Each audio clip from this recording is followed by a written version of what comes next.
All right, 11 o'clock sharp.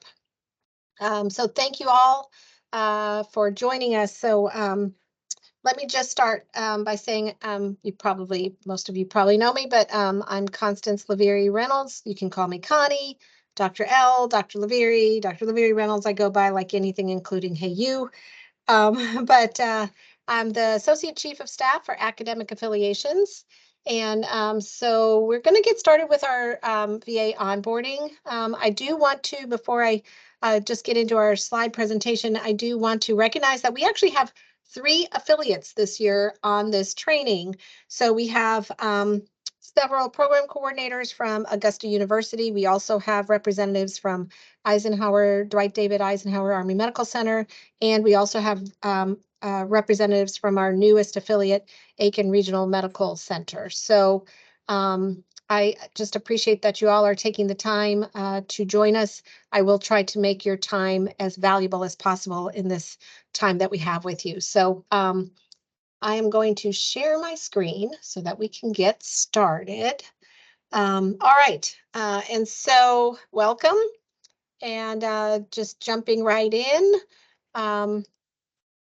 For this coming academic year, AY23-24, we are actually embarking on a very new process. We will be utilizing some new forms with that and a new timeline. So we are trying desperately and very intentionally to improve the onboarding process in the system that has been in existence from previous years. And I do think, and am very excited, and I think our entire academic affiliations office is very excited about this new prospect of this process. And so I do hope that when this is all said and done, in July, we will all look back at this and it will have just been a great improvement. And I will say that there will be more improvements probably over the coming year. So all right, so we're going to get started then by just talking briefly about this new system. So the process is now going to be, for the most part, not completely, but a large portion is going to be automated, which is wonderful. And so there will be, and I'll go through each of the steps here in a moment, but there will be an invite that gets sent out to each of the HPTs via an email, and we'll want them to be looking out for an email that comes their way with an MVI beginning to it. And that will be their clue that no, it's not spam, no, it's not phishing. Please open this. It will be important. And so we will also ask that you encourage that as well and remind them that this email, it may end up in their spam, it may end up somewhere they need to look for this email. And we'll get to the timeline in which those emails will go out here in a little bit. Also, residents, the wonderful thing for those who have been involved in the system before, one of the biggest frustrations is getting all of the residents to complete the forms to their fullness, because there was so much back and forth, they missed this box, they forgot this box, they didn't do this. So this new automated system will not allow them to submit the form until it is completely and fully completed. So we will still look it over in case there was something that they filled in the box and it doesn't match, or it's not right, it's not accurate. They put a date for beginning their graduate education after the date after the date they graduated. Some of those things, we will look for all those details, but for the most part, this system will not allow them to at least submit the form until all the boxes are checked. So that will save a whole lot of frustration on everybody's part, including, and most importantly, the trainees. This system will also track their progress. So once things are completed on their part, which we used to call the packet, that will track their time that they have their adjudication after their fingerprinting. It will automatically assign them a TMS count and send them information on that. And it will also send a request for their email address to be assigned. So those things will automatically move along, and they won't be reliant so much on humans continuing to follow up and track those things. So that will also decrease both the frustration and also the time that it takes to onboard these trainees. And then lastly, HR and our PIV offices, so the VA HR and the VA PIV offices will have access to this system as well. So when it's time for them to be swearing in, the HR folks will be able to go into the system and look at that. And the time for when they need to get their PIV badges, the same will exist with the PIV office access. So we're very excited about this. And I really do think this has got great promise to make things much, much better this year. Oh, one other thing I was going to mention, I did forget to say at the beginning, is if you have any questions, please type them in the chat. I may not be able to see the chat since I am sharing my screen, but we will make sure that those get answered either through the through this training or at the end. And or if you have any questions, just you can speak up at the end and we'll try to make sure we answer all the questions. And if we can't answer them or we don't get time to answer them, at least if they're in the chat, we'll know we can get back to you with that. Okay, so moving along, this new process. So what I have done is I've tried to divide this up. What I'm going to mention right now are the things that are on the affiliates end, and then we'll get to the stuff that will be on the trainees end and then on the VA end. And so, you know, I have had discussions with at least Augusta University's GME director, Dr. Savage, just to make sure that what we are asking of you guys is not too much. We do try to limit how much the program coordinators at our affiliates are required to do this stuff. And so here's where we have found kind of the sweet spot as to what we will ask of you. And I will give you a good reason for each one of these things we ask for. So between now and the time of match day, Carol will be forwarding to all of you a welcome letter that will come from me and some attachments of 3 forms or 3 attachments. And so the welcome letter, when you go to forward this out, you're simply going to need to forward it out. If you want to put in a little, you know, blurb that comes straight from you so that they know it's, you know, oh, I'm so sorry, is, you know, is definitely something you guys are endorsing. Feel free to do that. The important things will be mentioned in the welcome letter that we will be sending you to forward, and it includes timeline as well for them. But the attachments are the things that I want to make sure you're aware of.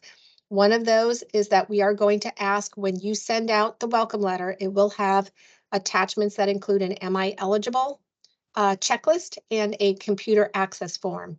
Those are the 2 things that we're going to ask you to collect from your trainees. And I'll go through in a second why they're important. And then when you get to the TQ-CVL list and that gets sent to us, we're going to ask you to submit the computer access form with the TQ-CVL. And you all can keep a copy of the Am I eligible form, and we'll go through that in a second as to why that's important. And then lastly, and we'll go through this new revised TQ-CVL letter that the program director will be signing as they've done in previous years, but it is a bit revised. And with that, there is an opportunity for residents who are not COVID vaccinated to request a waiver. And so the way that OAA has put this out is that when you send your program letter that the director signs and the TQ-CVL list, if you identify, which we will go through, that's going to be that Am I eligible checklist in a second. If you identify any residents who have not been COVID vaccinated, they will not be able to be included on your initial TQ-CVL list. But in a separate email, we want you to send to us, academic affiliations, that any names of those who are requesting a waiver. And then that way, we are still developing that process. This information about this waiver and the ability to have waivers and exceptions, literally OAA put that out last week. So we had to scramble and revise some of our processes. And this one particular one as to how and what that waiver will look like, that process will get out to you as soon as we finish developing it, because it is facility specific according to OAA. So once that's done, we will have that in motion certainly before within the next, hopefully coming week to week and a half at the latest. So you guys will have this in place by the time the TQ-CVL lists need to be submitted. But I will say, do leave anybody off who's requesting an exception, and then we will get to you the process so you understand. But we'll take those names, we'll work through the process on the VA side for what that waiver will look like, and then we will send you a copy of the waiver. And then the last thing is those additional people who could not be included on the initial TQCVL because they requested an exception, that will be an additional TQCVL that you will be submitting with the names of those that got those approved waivers and an attached waiver, all their waivers to that TQCVL. So that is sort of the new process in place. And now I'm going to go through some of the new forms, specifically this Am I Eligible and computer access form, so that you understand the importance of why these are the two things we're asking you to collect. So when that email goes out, like I said, there'll be the welcome letter with instructions, the Am I Eligible checklist, the computer access form, and then the last thing, which really is just an updated fingerprint instructions. That's not a form, that's not anything you will collect, but that is information for the incoming residents so that they know that it explains the locations and the process in which they can go to someplace local to them to get their fingerprinting done. And there is a form that will go with that that has the codes for our VA, so that wherever they go, those fingerprints can get sent to our VA so that the adjudication can take place. So it will be very important that when the welcome letter and these forms, these attachments go out, that they take that fingerprint instructions and they read through it, and they take the form that we ask them to take with them when they go to get fingerprinted. But we are trying to make sure that they have locations near them. And so that's what that one's about. So the two that you really need to be concerned about that you'll have some responsibility in is the Am I Eligible checklist and the computer access form. So let's look at this. So this is what the welcome letter will look like. And let me see if I can make it a little bit bigger for you just for this quick second. So it does have the timeline of the things that we ask of them. This may actually get updated a tad bit more before it gets sent to you, as we've added just a couple more things literally an hour ago. But what it will do is it talks to them about the importance of being on time and making sure that they meet these timelines. So that's the one thing I will ask of you all is to make sure those incoming residents are really meeting these deadlines. This is what's going to be really important for them to be ready to work on July 1. Additionally, down below on this letter, it will also explain to them that HR and our office and your program will work together if there are any breaks in your orientation schedule that will allow them to come over in a block and be all sworn in at the same time with HR. We will help to work with you all to coordinate that. And so hopefully we can allow that to happen, because HR, the swearing in has to be done in person. So that is not something that can be done virtually or at your location. They will have to travel here to have that done. And so what we would like to do to make it convenient for the trainees is to see if we can pick a time in your orientation where you have a break in action. And if HR can coordinate that timing, we will try to make sure that there's a block of time available that they can come over and get sworn in. There'll be some forms that HR will ask them to sign when they come for swearing in. And those are essentially things like our patient abuse policy and our code of ethics, things like that. And then lastly, this new automated system will allow us in the Academic Affiliations Office to have direct messaging back and forth with the residents, the incoming trainees. So do encourage them, if they have questions, to send those through that direct messaging to us. There will be 4 of us.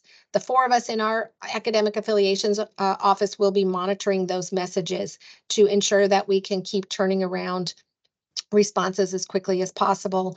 But if they send it via email, that will to some degree start to create chaos, because we will be checking this system, and with so many trainees coming on board, we may miss them if they're coming through an email. So so please make sure to that they are aware, and it is in this letter. That's why we ask you to tell them to read this letter all the way through. Everything in this letter is very important information. All right, so the next form, and this is the Am I Eligible form. And the importance about this Am I Eligible form, oops, I'm sorry, I clicked on the wrong one. So is that this form is here really to protect your program director, because we'll get to the TQCVL letter, and what they will be attesting to is that the trainees do meet all of the criteria on this checklist to be able to rotate at the VA. And Dr. Savage has looked over this. She says, yes, all of this, pretty much is self-explanatory. And for the most part, you all are involved in, it's going to be easy to meet all these criteria. The piece that I want to make you aware of, and this is why we want, the affiliate, it will behoove you as the affiliate to ensure that you guys have your residents read this and send it back to you, and either sign it at the bottom here and date it, or send it back to you not signed, because those are the folks that need a waiver. And the important piece of this in here, which is why we're this has been put in place for you guys to collect, is this health requirement right here that says that they will have up-to-date vaccinations for healthcare workers as recommended by the CDC. When you look, and if you take this and you go to the CDC, it says have undergone baseline, the TB testing, everybody does that. But the part that's important is on the CDC website for healthcare workers, it specifically recommends, doesn't mandate, but it recommends the COVID vaccine, because this form, which is put out by OAA, says they will meet all criteria per recommendations by the CDC. If they do not have COVID vaccine, then they need to request a waiver. So this is sort of your way to get around asking them if they've been COVID vaccinated. This is for them to read, make sure that they are aware that the COVID vaccine is included in those recommendations. And so you don't have to ask them, because you can't ask them, I guess, if they are COVID vaccinated, but you can ask them to attest that they meet all these criteria, which includes that COVID vaccine. So if they don't meet that, they don't have the COVID vaccine, then they should not sign this form, because you're attesting to the fact that they have met all that criteria.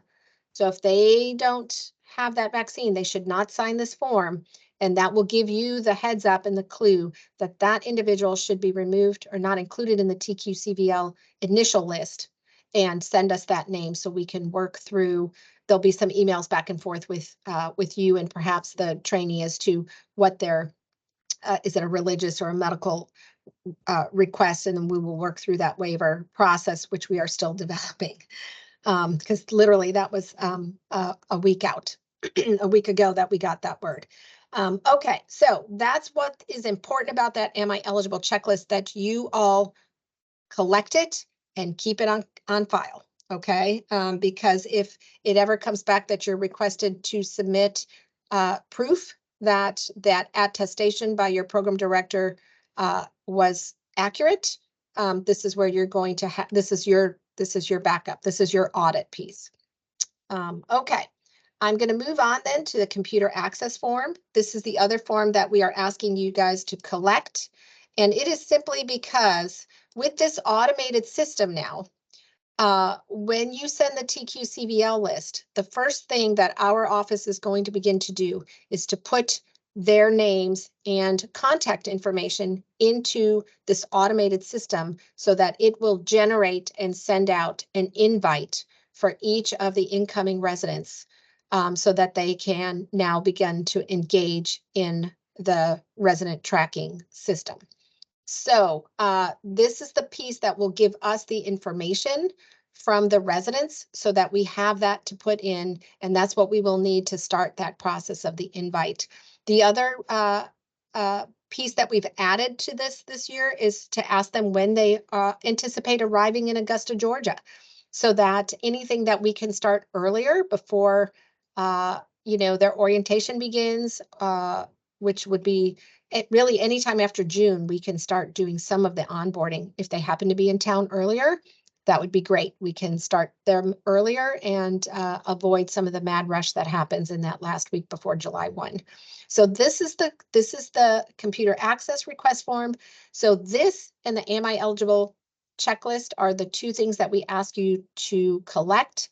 You keep a copy of that Am I Eligible checklist, but you send us with the TQ-CVL list this form, and this form is what will give us the information to plug into the system to begin the initiate the invitations. Dr. Lavery? Yes. This is Carol. You may want to mention about those drop downs. Yes, and I thank you. I did forget that. So where it says Augusta University here, it's just because there's a drop down here, and that just happened to be the one that was on here when I snipped it. But there will be Aiken, there will be Eisenhower, and there will be Morehouse School of Medicine. So your incoming residents will be able to do a drop down here as well as the identification here. So those are the two drop downs. Even though it just shows one here, it is a drop down. So, and this is the form. So thank you, Carol.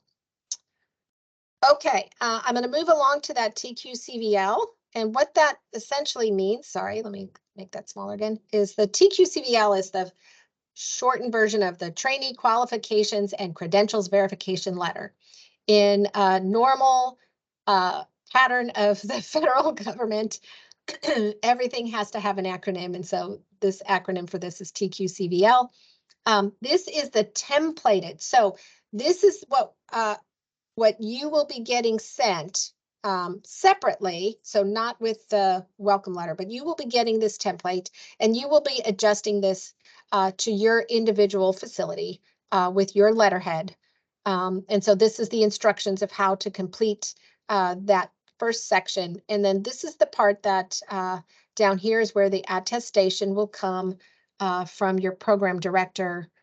And so I want to highlight a few pieces in that. So it's a 2-page letter that will be attached with the list.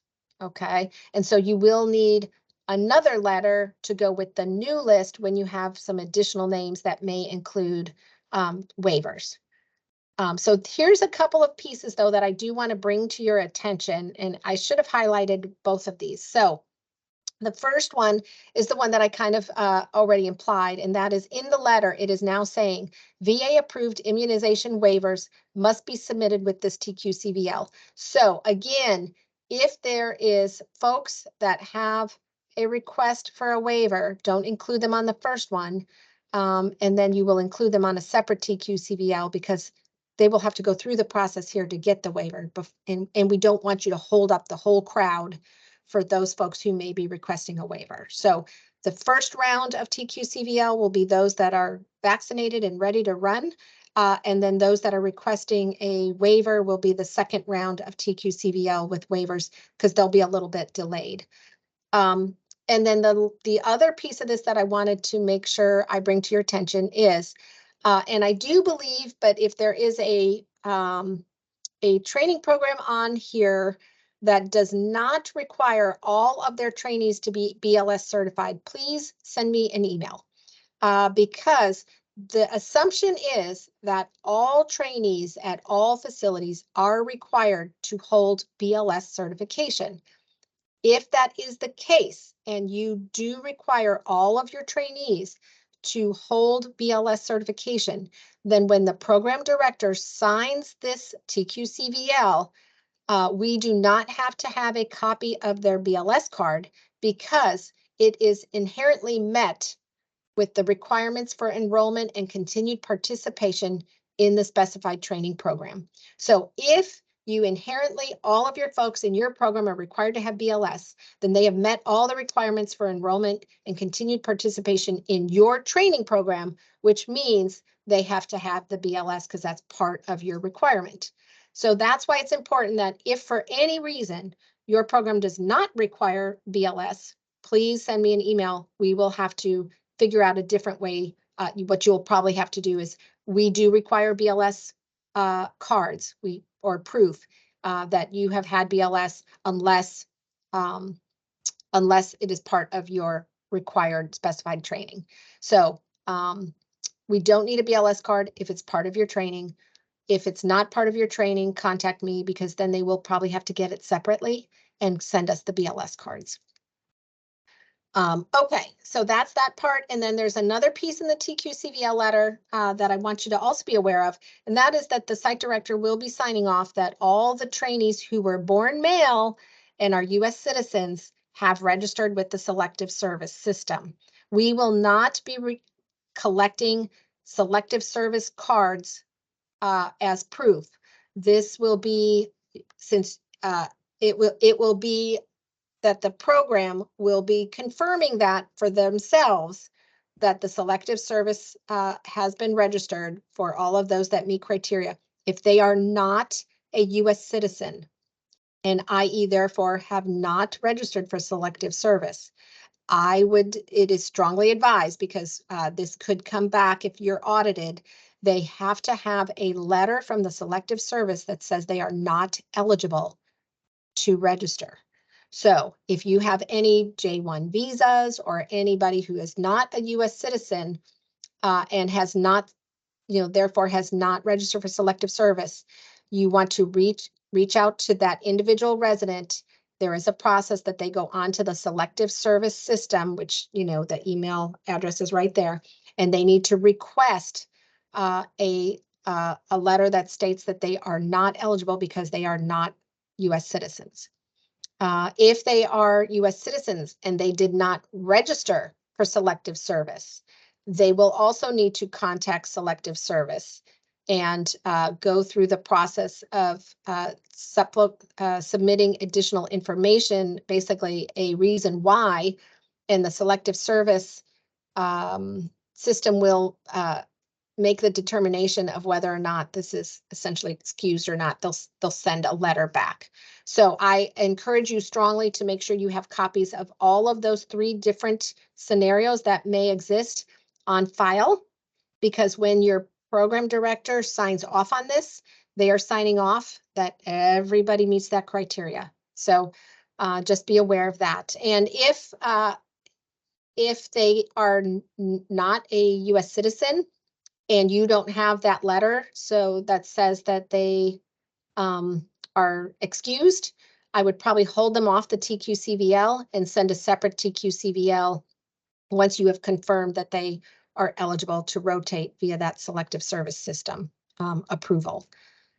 That was just a little hiccup that we discovered last year. So, okay, so now I'm going to move on to what happens when we receive that computer access form. We put in the invite, and then the invite into the system, the system will send out an invitation to the trainee, and the trainee will receive an invitation. It will look like this, which is why we want them to make sure, reading it in that letter, and you can also reinforce this, that there will be an email from an nvi.system@va.gov or something. It will be an NVI part. So make sure that they're aware of this. They're checking their spam box and their inbox.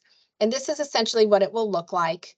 And it will have a different name here. This was from the folks in Boise who submitted this for me. But basically, it will contain 4 parts. It will be the point of contact at the VA. It will have an ID Me account link, a dashboard link, and an invitation code. And we'll go through those here. So what does that dashboard look like? So the first thing is, it will bring this up. Once they open it and they get into it, it will bring up this, and they will click on this authorization from the invitation email. And the first thing that they will do is say, I am a VA employee or authorized contractor. They should be able to rule out that they're not a veteran or family member. If they are a service member, don't have them put service member. They're still, for the purposes of this, in this case, a a trainee, so they're going to fall under that employee. At least that's how we're understanding it. Again, this system is somewhat still in development, but that is what they're telling us. And this has been, they've had several hundred folks onboarded through the system now. So then they will go to the Select IAM invitation service. And through there, they would select this, and then they will go to the ID Me. Now, some folks already have an ID Me account. And so if so, that's the case, they can just log into that ID Me account through this system. If they don't, then this will walk them through how to set up an ID Me account. All right, so this is how they will complete their ID Me. And they, in the invitation, will have a code. They will put that code in here. And then once they have completed the ID Me, that's when they'll put the code in, and that code will bring up an entire dashboard with the forms that they will need to complete. And that's what this will look like. So these are the forms that they will need to complete. There's just a brief initial worksheet, and then there's the application for the health professions trainee, otherwise known as, here, let me make that bigger for you all too. We just call it the 2850, but it's the 10-2850D if you want to be specific for VA forms. And you will not have any involvement in these forms. These forms go directly to the residents. They will fill these out. If they have questions, they can message us through the secured messaging system that exists within this, and we will answer those questions. But they will have this 2850D. They will have a acknowledgement that they will simply just have to sign that has their random drug testing notification in it, a declaration of federal employment, which is the 306. And honestly, I will check Eisenhower. I feel like maybe Eisenhower didn't need that. Let me double check on that.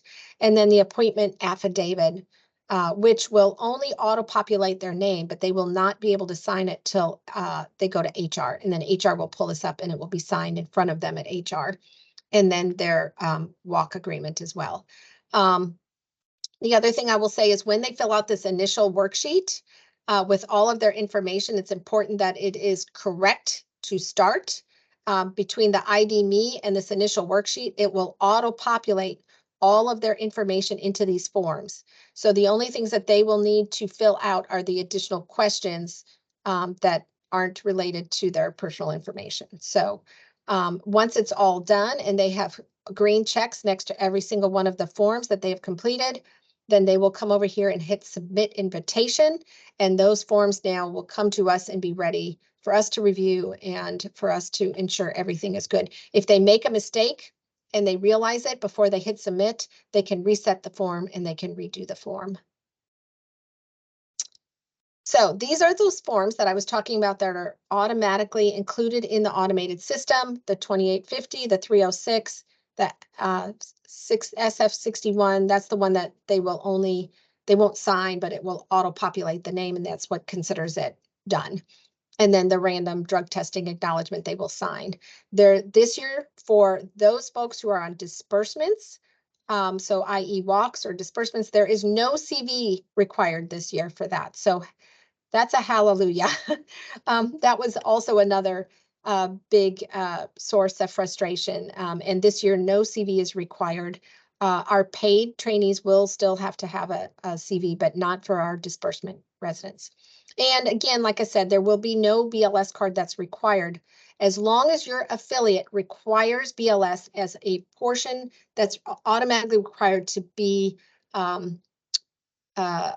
it's a requirement of your program. Then as the program director attests in the TQCVL, they will have met the requirement for BLS. What I will say about that is in past years, real quick, not everybody has BLS at the time that the TQCVL is signed and submitted, but as long as you're assuring, your program director is assuring they will all have BLS by the time they start July 1, then you get that's considered acceptable. So. All right, moving ahead. These are just a couple of the common errors I just want you all to be aware of in case your residents contact you, although you can always send them to us and encourage them to reach us through the secure messaging in the system. But here are the most common errors in completing the forms. The first and most important part to some degree is make sure, and we will also, in fact, I think that's in the letter, it is in the letter, that they need to use an email address that's their personal email, not their school email and not an affiliated email. And the only reason for that is continuum. So right now they're at their school, they use that school email, then they leave that school, and then that email is what's auto-populated into the system to generate all additional information moving forward, even after they've gotten here, and now they can't access that school email anymore. And then it becomes a serious issue to try to backtrack and change up all of that. So they should not be using their school email. They should be using a personal email that will track with them wherever they go. And then the same with their affiliate email. If they use an affiliate email when they get here, the problem is many of the trainees who train at a VA will then move on to who are in residency at a VA will oftentimes end up somewhere else eventually where they will be assigned duties, or they may come on and work at a VA even as a part-timer in a combination of an affiliate and participating site at some teaching institution where VA is included. And when that happens, again, it looks back at their old email to send updates and information to update their system, and they can't access that affiliate email anymore. So again, that's why it's really important that they use a personal email that will track with them wherever they go, from facility to training program to career. And then the other thing is the important parts of this is the 306 and the 2850 require them to list their names in different order. So, that is just one of those things that as they look through the forms, they need to notice. And if they have filled it out incorrectly and we notice it, we will have to send that back to them to reset it and redo it. And also, if they don't have a middle initial, they need to use NMI for no middle initial. The 2850 also has an extra piece that for the number 18 include the full addresses of all of their schools. And so right now we have the Medical College of Georgia, just a U, because that's the one that's been used in the past. But the important thing is they need to ensure that they're putting the full addresses of the schools that they have previously trained at. And then they also have to sign, and that's required in 24A. But again, the form, the system will not let them submit that form until they've signed it and all the boxes are completed. On the 306, the important part there is if they are male born and a U.S. citizen, then they should be checking yes, that they are registered with the Selective Service, and yes, they are a male and a U.S. citizen. If they are not a male, but they're a U.S. citizen, then they would answer no to 7A. They're not a male, but they don't need to answer 7B because they're not going to register for Selective Service. So they would just go straight to question 8. And then again, signing on the bottom. But again, the system will not allow them to submit until they've signed. Once they have completed all of their forms and they hit submit to us and we confirm all the forms are completely filled out accurately, we will hit a submit button that will then bring forward an automated email that will go to the trainees, inviting them into and setting up an actual account for them for TMS and giving them instructions how to log in and complete their mandatory training for trainees. This is required before the packet that all the forms that come to me, this is required to be in place, this mandatory training for trainees, before I can sign off. And that's just, that's because essentially in this training is HIPAA, privacy and security, all those things that every one of us at every institution across the country have to have training on every year. And so that's why it's also required for the trainees here. And then lastly, I just want to get to our new timeline, and then I'll have plenty of opportunities and time for questions. So I have 2 slides here on the timeline. This is the one that's more generated to the affiliate and the trainees. And then I'll briefly show the second one, which is really when everything transitions from the affiliate and trainee over to us in the VA side. So March 24th is when we ask, no later than March 24th, that the affiliate program coordinators will forward out our welcome letter and those initial forms, the computer access form and the Am I Eligible form and the fingerprinting instructions. By March 30th, we would like the trainees to return the computer access form and the Am I Eligible form that's signed or not signed to you all, the affiliate program coordinators. And that's important because you'll need those forms to submit to us on March 31st, the first and maybe the only, but TQCVL list and the letter signed by the program director. And with that, we ask that you send that computer access form so that we can start our process on our end as quickly as possible to get the invites out to the residents.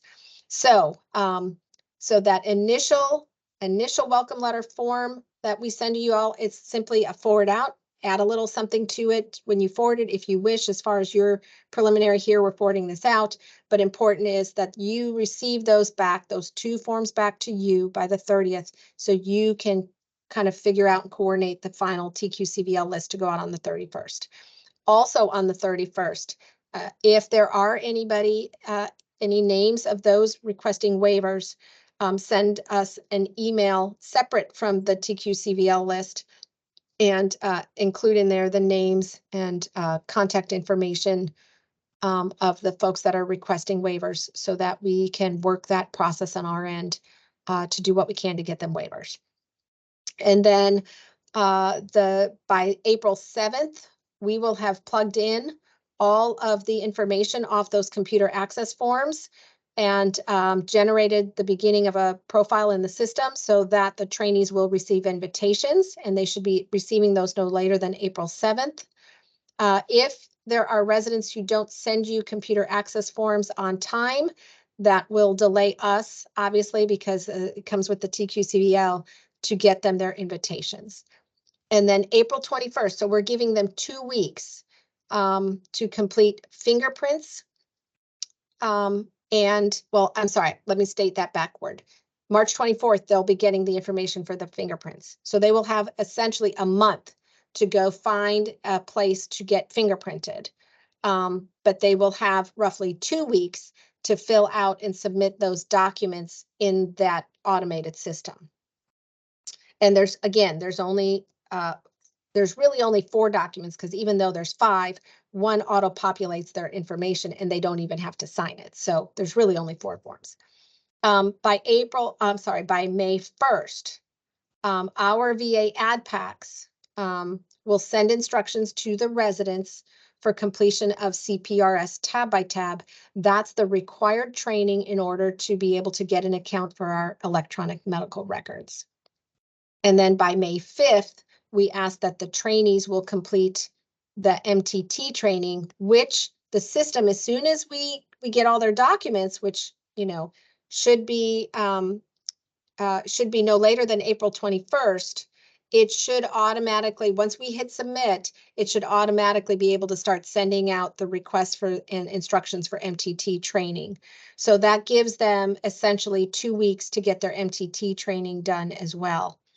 And then by May 26th, we will ask them to submit their CPRS tab by tab certificates to the VA ad packs. Those are the folks that are our computer, they do all the computer access at the VA in each individual program. And we'll get to that in a second, but those tab by tab certificates will need to go to the ad packs. They will have to have those in order to go ahead and put in requests for their computer access. And then in June, and I just kind of put it as the month of June, because this is very dependent on when the residents are arriving, they will get with VA HR, as we were discussing. If we can block out time to do that per program, we will. If not, they are able to make an appointment with HR and come over and get sworn in on their own time. And then also, our VA ad pack will coordinate with the trainee for a PIV badge appointment and their issuance of their electronic medical record codes with the CPRS issuance. So what they try to do is have them come on the same day to get their PIV card and then go straight over to meet the ADPAC. They will issue them their codes, have them log into the system and make sure everything is working on that day. So that is the plan. And that is sort of the timeline for the residents and for you all. So really most of your work is upfront and early, and then a lot of it is related to the residents, and then it transitions over to the VA. So April 7th, we will forward the TQCVL list and the computer access form that you all give us. We will go ahead and send that to our VA program coordinators. And then April 14th, they will submit the signed site director concurrence memo that goes with that TQCVL that you all send, so that the site director signs off on all those folks coming. And then April 21st, the VA program coordinators will submit the computer access form to our VA ADPACs so that they have it ready to go when the time comes that then May 1st, we ask them no later than May 1st, to send out an introduction email, hence why they need that computer access form for those points of contact. Send an introduction email from the VA program and instructions to the residents for completion of their CPRs tab by tab. And then by May 12th, I will have signed off all roughly 160, actually it'll be more than that, 170, 180 electronic packets, so that they can move on and go through the HR process. And then by May 17th, if there are any packets that have any exceptions, and I say that to say they have an active, they're actively on parole or probation, or they've had DUIs, or they've had a felony. I mean, it's just amazing some of the things that pop up. But they do have to be honest on their forms, and those are the things that need to come and be discussed at the Graduate Resident Education Subcommittee. If there are any special cases that need to be talked through, whether or not those folks need further investigation by the affiliate, by us, they will all have been adjudicated, so they will have already had their security background check. And then if hopefully we don't have any of those special cases, we may not need to adjourn that subcommittee, but if not, then we will. And then by May 19th, academic affiliations will send the MTT certificates. As the residents complete those, they will be viewable to us in academic affiliations through that system, but the VA ADPACs don't have access to that system. So we will make a copy and forward those certificates to the ADPACs. And so they will be able to have those when they need those moving forward for the computer access. And then May 26th, the trainees submit their CPRS tab by tab certificates to the VA ADPACs. By June 1st, the ADPACs will start submitting requests for computer access for CPRS and what we call an EPASS and MTT certificates. All of that will have to be submitted with their requests. So that is something our ADPACs do. And then in June again, same as I mentioned before, this is when all that coordination of things that require in person will take place. So that is the new system. I will just finalize with this last slide that has all of our information here in academic affiliations. I will send this slide deck to a representative at each affiliate, and you are welcome to share it. We are also recording this, and then once we are done recording, we have to do some extra stuff to allow it to go through firewalls, and it will be available for you all to listen to, but at least you'll also have the slide deck to refer to as well. Okay, so at this point now, I will take any questions, and I can't see the chat box, so if there were questions in the chat box, let me see if I can pull up my chat box. Dr. LaBerry, I Yes. think I have responded to all the questions in the chat box up until one just popped up. However, there's one or two I have to get back to with some specific answers. Okay. But there has been a lot of chat going on. Okay, excellent. Are there any other questions that anybody would like to just, jump on via their microphone and ask?